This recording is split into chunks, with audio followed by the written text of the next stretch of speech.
আসসালামু আলাইকুম। ওয়ালাইকুম আসসালাম। আচ্ছা, তুই কি খুবই ব্যস্ত? সামনে শুক্রবারে বাসা আসতে পারবি না? মিষ্টি দিলাম। আসলে তো সময় পাই না বাবা।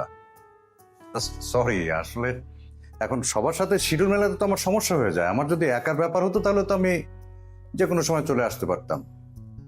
নিয়ত কর, নিয়ত কর, সহি নিয়ত কর। সহি নিয়ত করলে আল্লাহ সেই নিয়তকে কবুল করে। এই বুড়ো বাবাটাকে আর হতাশ করিস না। আয় আয় আয়, শুক্রবার দিন আয়। আচ্ছা ঠিক আছে, আমি সবার সাথে কথা বলে তারপরে ডিসিশনটা জানাচ্ছি। অন্য সবাইকে বলছেন? আর জানানো, প্রতিবার তো সবাইকেই জানাই। তো এবার তুই সবার বড়, এই জন্য তোকেই প্রথম ফোনটা করলাম। আচ্ছা ঠিক আছে, আমি তাহলে সবার সাথে কথা বলে দেখি। আর এখন একটু তাড়াহুড়া আছে বাবা, আমি রুহিকে স্কুলে নামাবো, তারপরে আবার অফিসে যাব। তাহলে পরে আবার কথা হবে বাবা। রাখি, আসসালামু আলাইকুম। এই চলো চলো। বাবা কি বলে? শুক্রবারে বাসায় যেতে বলে, সবাইকে একসাথে দেখতে চায়।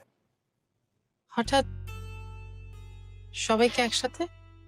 আরে হঠাৎ কেন হবে, বাবা তো প্রায় প্রায় বলে যে সবাই একসাথে আসো, একটা গেট টুগেদার হলো, এই আর কি। বাবাকে এবার একটু বেশি সিরিয়াস মনে হচ্ছে। শুধু গেট টুগেদার নাকি অন্য কিছু? অন্য কিছু আর কি হবে?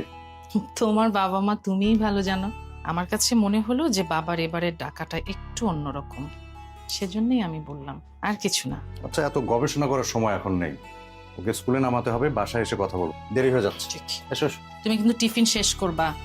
এসো, এসো আম্মু। আমি যেন টিফিন বক্সে কোনো টিফিন পড়ে থাকতে না দেখি।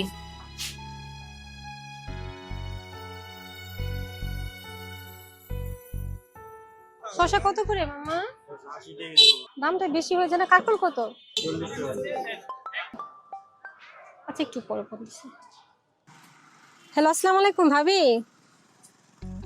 হোয়াটসঅ্যাপ গ্রুপে তো মেনশন করলে রিপ্লাই দেন না, হঠাৎ ফোন দিলেন যে? আরে ধুর, ইয়ার কি রাখো তো। তোমাদের ওসব গ্রুপ ট্রুপে লিখতে আমার ভাল লাগে না। আমি হচ্ছি দর্শক।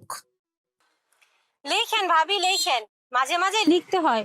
আপনার প্রফেসর জাবরে বলে দেখেন না, ফ্যাশন মাস্টার টাস টাস কইরা লেখা ফেলায়, আবার ফেসবুকে লাইভও করে। ব্যাকডেট হলে চলবে না ভাবি, ওই রকম হইতে হবে, বুঝলেন? আরেকজনকে দেখো না, জামাই বিদেশি কোম্পানিতে চাকরি করে আর বউ বিভিন্ন জায়গায় ঘুরে বেড়ায়। বাচ্চা কাচ্চার কোনো খবর নাই, কুকুর বিড়াল পোষে।